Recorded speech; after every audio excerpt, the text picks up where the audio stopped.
This is a big risk, but we know Sean Strickland is a very risky guy. And apparently the narrative was my man wanted a fight. And the UFC was like, well, we don't got nothing for you.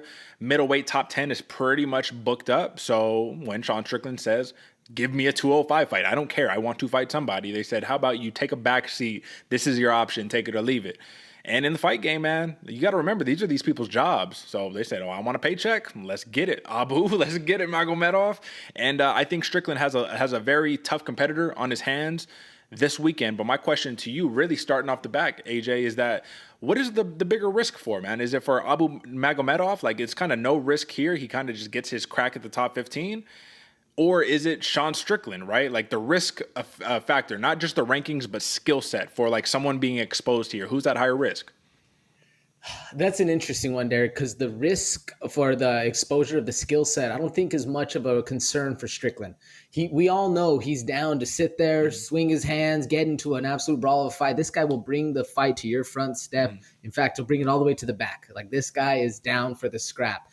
Now, Abus has the same thing. He's not so much researched, if you will. There's not too much fight news on him. He's still kind of getting in that groove. So it's a little more risky if he does get exposed there. But I think the contentious wise, or the thing that matters most right here is that ranking, is Sean Strickland falling into obscurity and becoming just a voice that's chirping in the background, saying some obscene things and not really getting it done with his hands anymore. I mean, that's going to be the big factor. If Sean Strickland can come out and put it to this dude that has no real like grounds to really stand on, if you will, it just proves that Sean Strickland's a real deal. Now, that being said, Abus comes in. This guy has great striking, Derek. I love his kicks the most, man. This guy's long, lanky. We saw in his last fight was Dustin Stoltzfus, where he front kicked him in the face.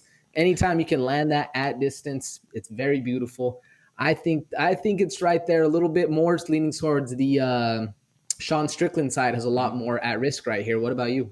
Yeah, the narrative is all about Sean Strickland is making a risky move. That's what I opened the show up. Hey, risky move for the top 15 guy. But I personally think stylistically, I'm talking about the inside, right? I'm talking about the mentality, the ego. Risk-wise, I actually think this is a bigger risk for Magomedov. This is a big step up in competition right here, man. You went from Dustin Stoltzfus, and I'm not talking about all his prior experience. He's a very tenured guy. But you're talking about you went from Dustin Stoltzfus to Sean Strickland. In terms of UFC jumps, bro, your vast majority of experience is outside the UFC. You got some PFL stuff, might have some like KSW stuff or whatever, right? But it's like Sean Strickland is a guy who they gave to Alex Paeta as the gatekeeper for the championship, right? So when it comes down to that, I think that Magomedov really needs to lean down on his full experience as a mixed martial artist, not just a striker. Don't fall into the trap that everybody else does and they get lulled into just a straight boxing match with Sean Strickland. How did that work out for Jared Cannonier? He won, but his stock, I think, actually lowered after that fight because a lot of people thought Sean Strickland won. So let's talk about that aspect of it. Sean Strickland, 5-round fighter. I mean, look at the pedigree, man. If we're looking down, we got 4 5-round fights in his last 10. Abus Magomedov, this is a man who gets people out of there quickly. So, given their styles, if Sean Strickland can weather the early storm similar to how he did against Nasruddin Imavov, I mean, what are the chances for Magomedov to really pick up a win here if it hits round 3, 4, 5? Ooh, the slimmer it gets, the longer the fight goes, Derek. I mean, yeah, you want to talk about the 4 fights of Sean Strickland, but also he's most comfortable in that dog fight. So if hands are flying, he's sitting there, he's happy, he's chirping, he's talking, he's doing his thing, he's getting down. And one of the scariest parts about Sean Strickland, one of the things I like most, the less he cares and the less research is out there for him to kind of analyze and get lost in that kind of mumbo jumbo, the better fighter he is, bro. When he just shows up like it's a barnyard brawl and he's just there to swing, this dude performs to one of his highest potentials. Now, like, it's going back to what you said. Can he avoid that first round and a half, that 8 minutes or so? Like, can he get past that mark? We've seen him at the chin, unless you have just a stick of dynamite like Alex Paeta. Does Magomedov have that? I don't really think so yet. I mean, we'll see. Like you said, the leap to Dustin Stoltzfus to Sean Strickland isn't massive, but it is a pretty fat leap. Don't get me wrong. And we saw him do some work to Stoltzfus, but I think the mentality that Sean Strickland brings to this fight is a whole nother level for it, man. He's in the fight always. Yeah, and brother, I'm a big Stoltzfus fan. Like, since he jumped on the scene, even though he did my boy Joe Pyfer dirty, I'm still a big fan, right? But if you have to just be realistic about it, man, like, here, let me just pull this off the screen real fast. If we're being realistic, this is your big win, your big UFC entry win is against a guy who picked up, what, One win and 4 losses in the UFC. So it's not like anything disrespectful against him. Like, I do think he's a very talented fighter.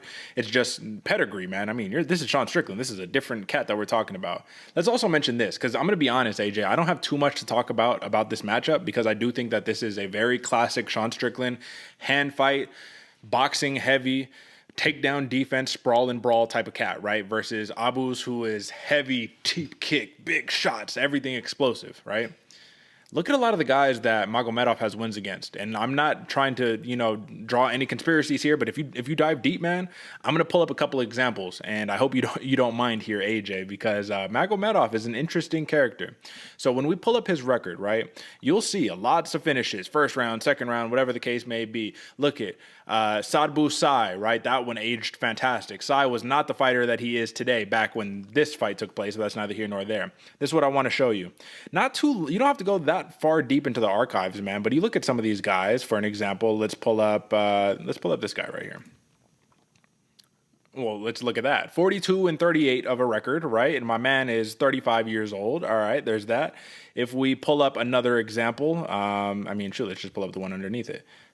20 and 40 and 1. Okay, well, age 42 years old. If you look at a couple recent, let me pull up something more recent, right? For an example, this fellow right here. 13 and 3. This was an undefeated fighter, I think, when he got the win on him. Yeah, that's right. So this is a good win. This is a good win. He finished him. This guy was undefeated at the time that they had fought. But let's pull up this one right here. All right. This is recent, bro. 40 and 59. This is kind of my point. I mean, brother, like, come on.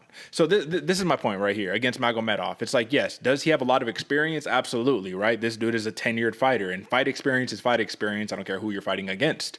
But Sean Strickland has pretty much same experience against, like, all high-level guys, right? I'm talking about you came in to the UFC like on smash mode against killers already. You fought the Kamaru Usmans, you fought Paeta, you fought Cannonier, you fought all the best guys, pretty much. So factoring all that long aside that I just gave you in there right here, why should the masses, aside from you can knock Sean Strickland out, like why should they be excited about Magomedov picking up a win here? Oh, picking up a win. Why should they be excited for him? I think that goes down to this is another guy just taking out the old school, if you will, the one-dimensional fighters, the people that are just classically bringing a thing to you and never really changing or adapting. Abus, like you said, as much as that might be, some would consider an inflated ego or an inflated record. It's a little concerning for sure, but this is the kind of moment where he gets to actually prove this guy's a real deal. We saw a flash in the pan in the Dustin Stoltzfus fight, but if he comes in and does the same thing to Sean Strickland now, that's going to be a lot tougher of a challenge. Then we're really talking about discrepancies because that's just the younger class catching up to the newer one. Mm-hmm. Personally, I think he has a little bit of an option because Sean Strickland invites in the chaos. So if Sean Strickland's willing to do it, willing to put himself in that dangerous position, which he is, which you know he is, that's when Abus has the best thing. But if this is a clinic, if this is a touch him up and then not just be touched, dip him out, and literally this is the Sean Strickland 101, it's going to be hard to beat him. I won't lie. Yeah, I mean, listen, it's a fair take when you really break it down like that. So at the end of the day, man, that's really all I had to bring up. You have experience versus the new gun. Let's not forget, Sean Strickland is a BJJ black belt, and this dude was a very heavy jiu-jitsu guy before he got his face smashed in by Kamaru Usman. But with that being said, man, I like Sean Strickland here, and I think if track record shows, you got to go with the decision. I think it makes the most sense. I think he'll be there when Magomedov, when he wants to wrestle, because Magomedov does have a grappling background. I think it'll just be too little too late. I see this playing out very similar to the Nasruddin Imavov fight personally. So give me Sean Strickland plus 210 decision. How do you see it, AJ? Yeah, I like Sean Strickland in the decision, Derek. I'm going to take, folks, I'm prefacing this, I'm taking a bit of a long shot here. Not saying Sean Strickland can be or won't be knocked out. Not saying he can't be knocked out. But that's what I'm going with because this is probably the only route, or at least the less dangerous route for Abus to get the win right here. Give me Abus Magomedov by TKO. Round one. Early. He's got to get it done early, brother. I don't think he's, I mean, this, like I said, it's a long shot, but that's his best shot to get it done. That's right. All right. Well, that's your main event right there, folks.